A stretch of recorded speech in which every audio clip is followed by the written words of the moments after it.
Hai, Assalamualaikum.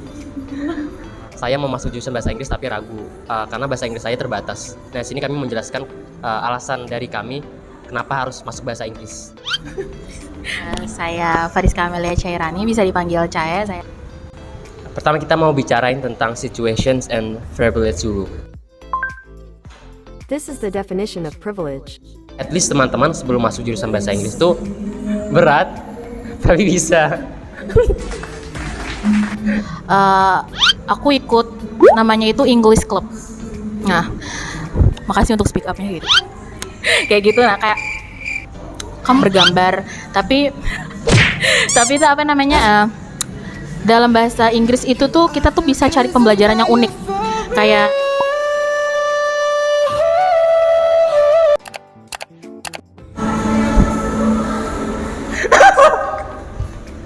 Gak apa-apa, jangan ketahuan.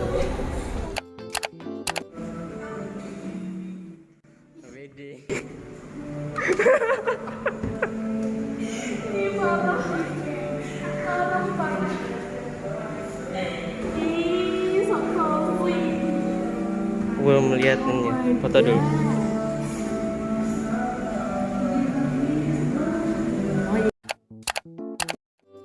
Hai, Assalamualaikum.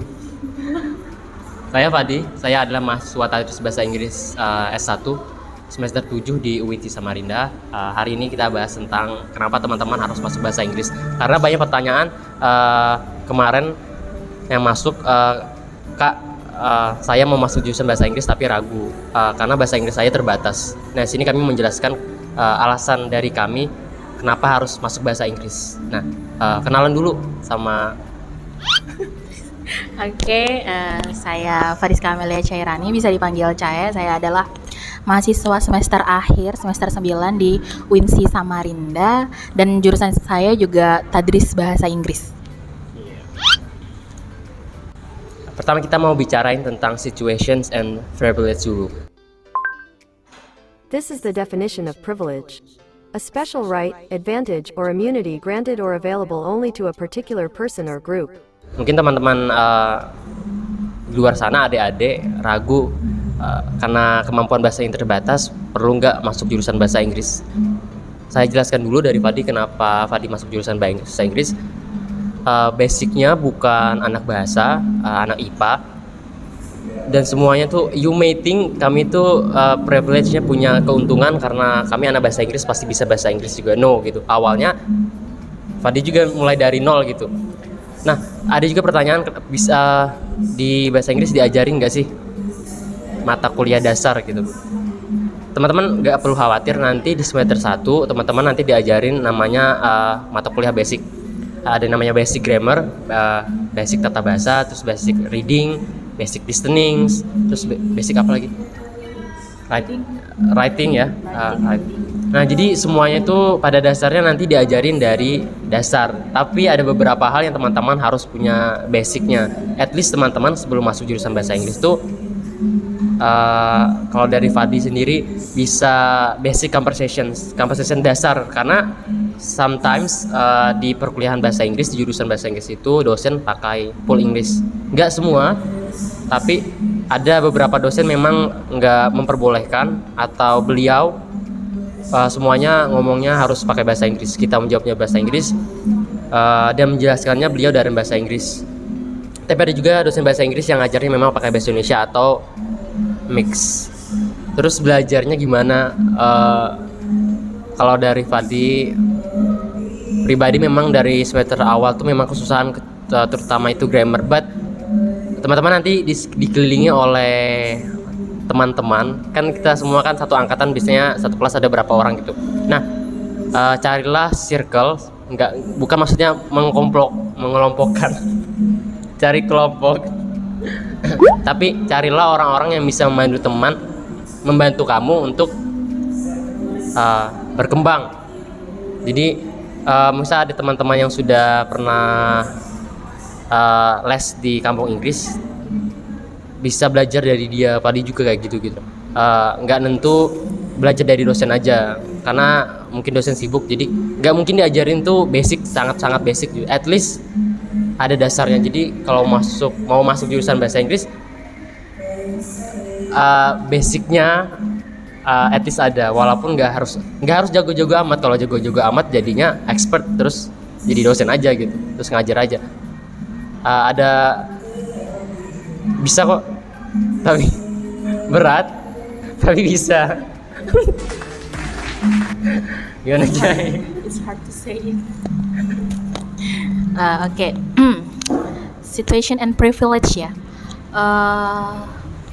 Based on my opinion, it's a really hard for me, but kayak gak ada sesuatu yang susah yang gak dapat kita lewatin kayak gitu kan. Karena juga aku dulu basicnya bukan anak bahasa, aku juga dari anak sains IPA kayak gitu. Ya itulah. Nah ya, tapi saat aku di senior high school, aku ikut namanya itu English Club. Nah, kenapa sih aku ikut itu? Yang pertama tuh aku tuh cuman interesting in English. I just interesting in to learn English language. Just it. Aku nggak ada plan buat ngambil jurusan pendidikan bahasa Inggris karena ya itu tadi aku nggak punya basicnya itu awalnya kayak gitu kan. Aku hanya tertarik karena ngelihat orang-orang pakai bahasa Inggris tuh kayak keren banget ya gitu kan. Jadi kayak ada dorongan untuk belajar gimana sih kita bisa fluency kayak gitu kan.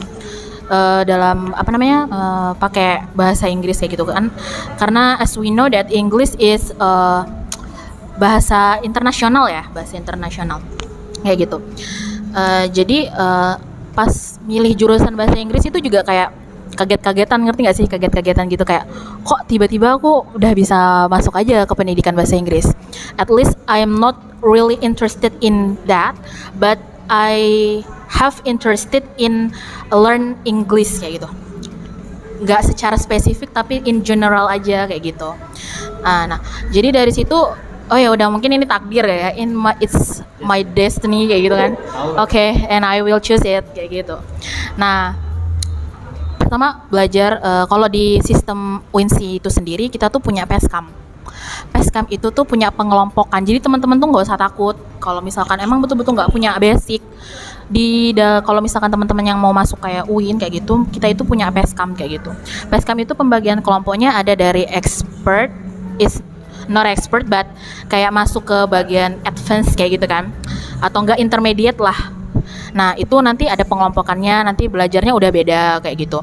Terus untuk yang emang basic dan atau yang nggak ada dasarnya sama sekali itu nanti kelompoknya beda lagi. So teman-teman gak usah malu untuk belajar bahasa Inggris dari awal, karena nggak ada sesuatu yang dimulai itu langsung berhasil kayak gitu kan. Pasti itu kayak kita bakal melewatin proses. Dan proses itu adalah cara kita bisa dan dapat belajar kayak gitu. Jadi even you don't have a basic in English, but you can try it.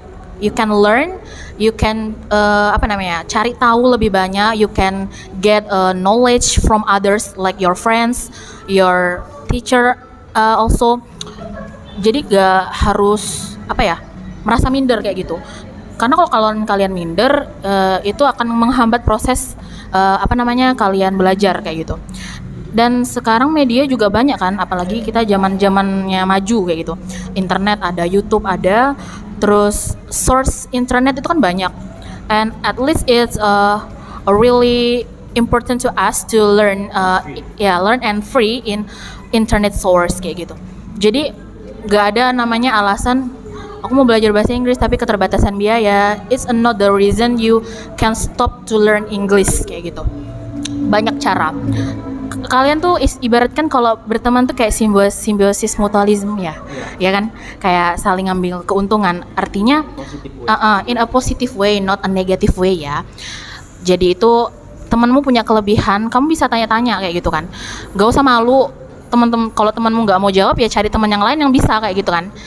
Yang kayak Fadli sebutkan, bukan kita mencari circle untuk memojokkan satu orang atau lebih, but we cari kayak relasi itu penting untuk kita untuk terus maju dan belajar banyak hal. Jadi bukan milih-milih ya, beda ya, milih-milih dan relasi itu beda. Kita memperbanyak teman, memperluas lingkup sosial kita kayak gitu kan. Ya itu mungkin dari situation and privilege menurut aku sih sejauh ini sampai semester 9 ini aku terapkan itu kayak gitu. Karena aku sendiri it's not a really apa ya, fluency at English, but I try my best. Aku belajar dari teman-teman yang lebih pintar dari aku. Aku selalu koreksi diri sendiri. Oh, kalau misalkan aku nggak bisa ini, berarti aku kurang berusaha dan kurang belajar. Intinya tuh kita satu yang harus kita pegang itu adalah introspeksi diri. Kenapa orang lain bisa, kenapa kita tuh nggak bisa gitu kan? Pasti ada satu kesalahan. Kenapa kita itu nggak bisa kayak gitu. Bukan berarti belajar itu sulit, tapi cara gimana kita mau berusaha itu yang harus kita tanamkan dalam diri kita sendiri. Menurut aku sih kayak gitu. Itu situation and privilege. Privilege kalian itu sekarang era 2021 tuh era digital, semua informasi itu tersedia di internet secara gratis dari YouTube, dari apapun. Nah, mungkin di tahun kami ada internet, cuma kami tidak punya privilege internet sebesar sekarang. Tidak, medianya masih terbatas. Kayak dulu misalnya YouTube itu belum terkenal teman-teman, belum banyak konten kreator atau YouTuber yang buat materi bahasa Inggris. Beda kalau zaman sekarang, kalian diuntungin sama banyaknya YouTuber sekarang, banyak konten creator yang membuat konten berbahasa Inggris. Kalau di zaman kami mungkin internet sudah ada, tapi bayangkan kuliah di awal-awal YouTube itu belum terkenal sekarang gitu. Even kalau memang sudah ada jaringannya itu, sekarang kan WiFi di mana-mana, jaringan sudah 4G, sedangkan kami dulu jaringan masih 3G, WiFi masih ada orang yang belum punya. Jadi itu that's your privilege daripada kami. Jadi privilege kalian lebih besar daripada kami sekarang. Untuk kami dulu memanfaatkan relasi, pengalaman dan self education, we self educate ourselves gitu. Sharing kayak gitu. Iya, daripada belajarin dulu dari internet juga, cuma nggak sebesar sekarang platformnya untuk belajar. Nah, sekarang apa keuntungannya masuk jurusan bahasa Inggris? Gini, sebenarnya mau masuk jurusan apapun, mau jurusan teknik, jurusan kesehatan, itu pasti semua jurusan itu pasti dapat basic English, at least bahasa Inggris 1 dan bahasa Inggris 2. Nah, jurusan apapun ya, tapi bedanya kalau di bahasa Inggris yang pada dirasakan yang enggak semua orang dapat di semua jurusan adalah kalian dapat mengembangkan aksen. So jadi it sounds rich when you speak English, itu kelihatannya kaya gitu. Jadi kalau teman-teman itu mau terlihat kaya di depan orang-orang gitu, ya nggak usah kredit iPhone 12 Pro Max gitu. Oh, Cahaya punya iPhone Cahaya punya iPhone 12 Pro Max, pasti dia orang kaya, padahal kredit gitu. Perbaiki, kalau di bahasa Inggris itu kita belajar satu 8 semester at least ya. Yang paling rasakan itu aksennya berubah. Mau itu aksen British atau Amerika, pasti cara kita ngomong anak bahasa Inggris sama anak yang non bahasa Inggris itu beda. Dari segi kelancarannya, fluensinya, grammarnya, cara kita ngucapinnya itu pasti beda. Oh, ini orang kaya nih. Biasanya kayak gitu. Coba bayang teman-teman nih, kalau orang nih bahasa Inggrisnya bagus nih, ini pasti sekolahnya mahal. Tinggi nih pasti. Iya, pasti biayanya mahal gitu. Walaupun kita biasa aja, tapi bahasa Inggris itu I don't know, misalnya tuh memang kalau di Indonesia itu stereotipnya kalau bahasa Inggris tuh mahal gitu. Mungkin pasti dia dulu sekolahnya di international school, bahasa Inggrisnya bagus gitu. Even dari hal kecil aja kayak kita ngucapin kata dalam bahasa Inggris tapi kok beda ya aksennya. Kelihatan orang yang jurusan bahasa Inggris pasti terlatih gitu. Jadi it sounds rich di depan orang asing lah, atau di teman-teman sekitar kamu yang non bahasa Inggris pasti beda bahasa Inggrisnya. Itu sih privilege, keuntungan kalau masuk jurusan bahasa Inggris sih. Terdengar kaya walaupun kamu nggak sekaya banget gitu. Kalau kaya juga nggak apa-apa sih. Alhamdulillah kalau dua-duanya dapat. Sounds rich tapi juga punya uang gitu, it's okay. Okay, jadi so advantage when we learn English. In my opinion, it's cool. Ngerti gak sih? Kayak if you learn English and you can speak, it's not fluency as a mother tongue-nya atau kayak native-nya, tapi itu kelihatan keren gitu nah. Kayak wah, anak ini padahal pintar ya kayak gitu kan. Ya, kamu kelihatan pasti, wih, anak ini pinter banget kayak gitu. Lihat aja dengan cara bicaranya kayak apa ya, kayak kece gitu nah. And also when we learn English, kita itu dapat rasa percaya diri tuh makin naik. Rasa percaya diri untuk speak in public tuh, makasih untuk speak up-nya gitu. Kayak gitu nah, kayak kamu tuh bakal kepercayaan diri dalam diri kamu tuh kayak bakal meningkat banget drastis sih.